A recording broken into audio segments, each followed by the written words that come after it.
My name is Anne Marie Matos, and I am one of the lead pastors at House, alongside my hot husband. I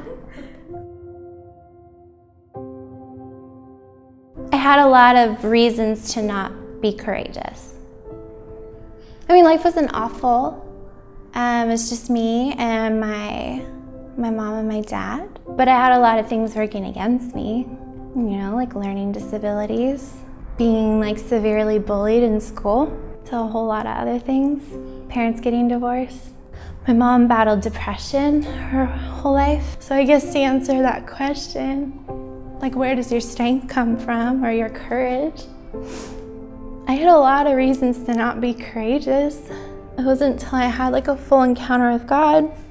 I had walked into some local church not knowing what I was doing. I thought I was just going to church, and had this encounter with God and realized, wow, oh my gosh, I could feel His presence. People talk about, you could feel His presence. And I actually felt Him. I felt what that presence was. I felt love around me. Made a decision, I'm going to do this with Jesus. But then I opened up His Word, His Bible, the Bible, right? It became this mirror where I would see some not so great stuff where I'm wow, my ideas of myself don't really measure up with what He's saying. And I'd say it was just this journey of kind of writing down what I thought about myself, then finding what He said, and then just crossing out my version and putting His over. We love because He first loved us. And I feel like it's really that simple, but it's really that complex. It's so good to encounter His love and to allow Him to do a work in you. But the loving others part can be a little tricky sometimes. And I've known that to be true in my own story. One person in particular, my mom passed away ago, a year and a half ago. Growing up, she was my best friend. And she was a huge cheerleader of mine. And she fought for me, through the hard times, growing up with such disabilities in school. But there was another side to my mom as well. She battled depression, and she had some tendencies, addiction tendencies. But I could choose to look at the addiction and the depression and the battles, and I could choose to say, that's now my mom.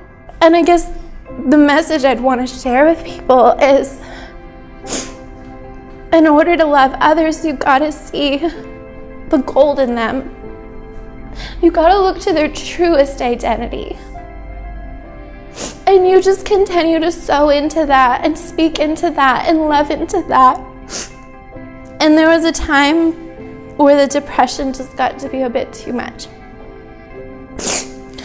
And my mom ended up taking her own life a year and a half ago. But the thing I'd want to tell people is just don't stop loving. It would have been easy for us, my husband and I, to be you know what, this is too much to handle. But we kept speaking into her. And a few years before she passed away, we saw a breakthrough. And I got to sit down in a room, and I got to talk to my mom about this love that I had encountered, Jesus. And she received that love as her own. When you choose to love others with no agenda, as we don't love for what we get back, that's when we open this space for God's love to come on the scenes, right?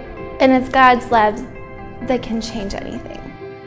This courage is not my own, it's from Him. And it's the testimony He's built in me and through me. And He's done it with me.